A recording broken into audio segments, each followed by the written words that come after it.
प्रणाम, मेरा नाम आरजे बरखा है और आज हम लेकर आए हैं हरितालिका तीज व्रत की कथा। सुहागिन महिलाएं अपने सुहाग यानी कि अपने पति की लंबी उम्र के लिए निर्जला उपवास करती हैं। आज के दिन भाद्रपद की शुक्ल तृतीया को हस्त नक्षत्र होता है। इस दिन भगवान शिव और माता पार्वती की पूजा की जाती है। इस व्रत को कुमारी तथा सौभाग्यवती स्त्रियां ही करती हैं। इस व्रत को करने वाली स्त्रियां माता पार्वती के समान सुखपूर्वक पति रमण करके स्वर्ग को जाती हैं। इस दिन स्त्रियों को निराहार रहकर शाम के समय स्नान करके तथा शुद्ध वस्त्र धारण कर माता पार्वती तथा शिव की मिट्टी की प्रतिमा बनाकर पूजन के समय पूजा करनी चाहिए। इस दिन घर पर ही सुबह, दोपहर और शाम को पूजा करनी चाहिए। शाम को स्नान करके विशेष पूजा के बाद व्रत खोला जाता है। सुहाग की पिटारी में सुहाग की सारी वस्तुएं रखकर माता पार्वती को चढ़ाना चाहिए और शिव जी को धोती और अंगोछा चढ़ाया जाता है। पूजा के बाद यह सुहाग सामग्री किसी ब्राह्मणी तथा धोती और अंगोछा ब्राह्मण को देकर 13 प्रकार के मीठे व्यंजन सजाकर रुपयों सहित अपनी सास को देकर आशीर्वाद प्राप्त करें। इस प्रकार शिव पार्वती का पूजन करने के बाद ही कथा सुननी चाहिए। इस तरह व्रत करने से स्त्रियों को सौभाग्य प्राप्त होता है। हरतालिका तीज व्रत की कथा कुछ इस प्रकार है। कहते हैं कि इस व्रत के महात्म्य की कथा भगवान शिव ने पार्वती जी को उनके पूर्व जन्म का स्मरण करवाने के मकसद से इस प्रकार से कही थी।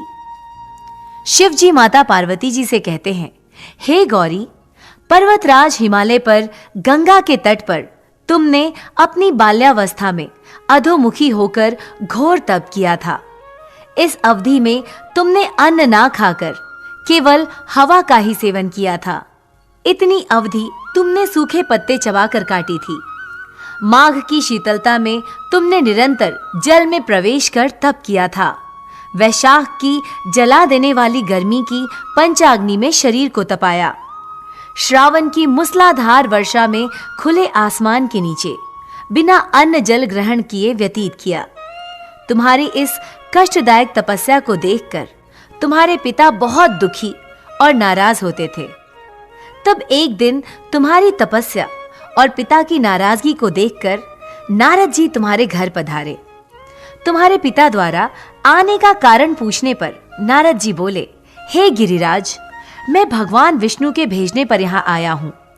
आपकी कन्या की घोर तपस्या से प्रसन्न होकर वह उससे विवाह करना चाहते हैं। इस बारे में मैं आपकी राय जानना चाहता हूँ। नारद जी की बात सुनकर पर्वतराज अति प्रसन्नता के साथ बोले, श्रीमान, यदि स्वयं भगवान विष्णु मेरी कन्या का वरण करना चाहते हैं तो मुझे क्या आपत्ति हो सकती है। वे तो साक्षात ब्रह्म हैं। यह तो हर पिता की इच्छा होती है कि उसकी पुत्री सुख संपदा से युक्त पति के घर की लक्ष्मी बने। नारद जी तुम्हारे पिता की स्वीकृति पाकर विष्णु जी के पास गए और उन्हें विवाह तय होने का समाचार सुनाया। परंतु जब तुम्हें इस विवाह के बारे में पता चला तो तुम्हारे दुख का ठिकाना ना रहा।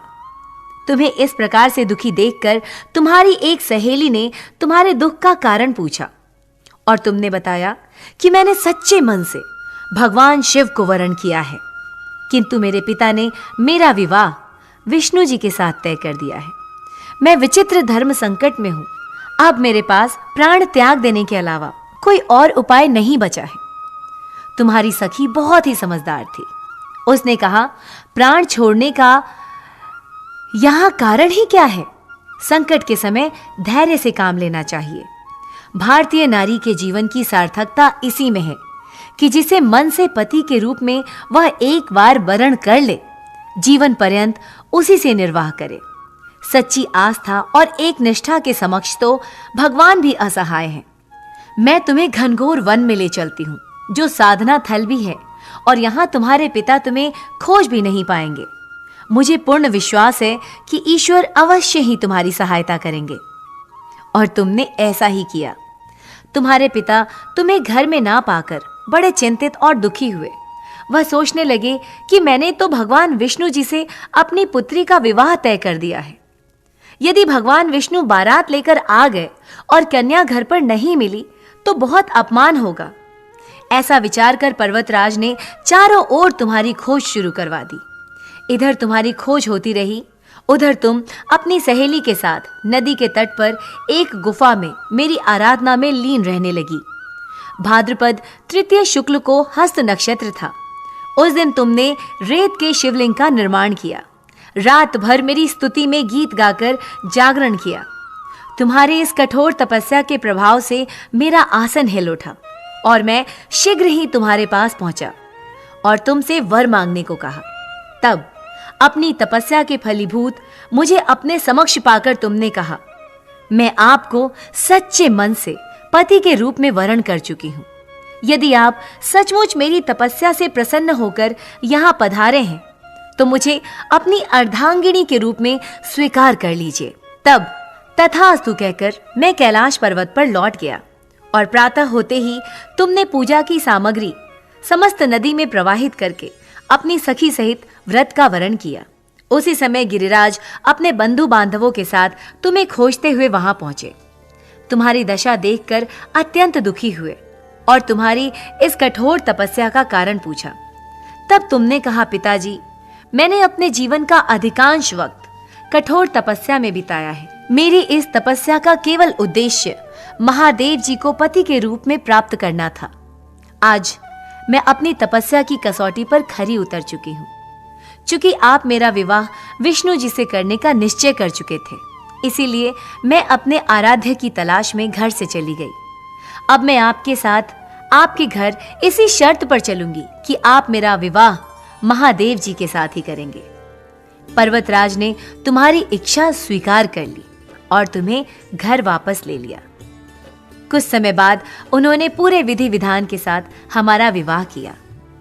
भगवान शिव ने आगे कहा, हे पार्वती, भाद्रपद की शुक्ल तृतीया को तुमने मेरी आराधना करके जो व्रत किया था, उसी के परिणाम स्वरूप हम दोनों का विवाह संभव हो सका।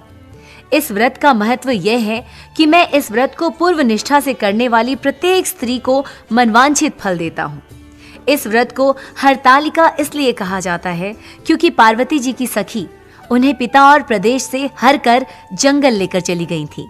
हरत अर्थात हरण करना और आलिका अर्थात सखी।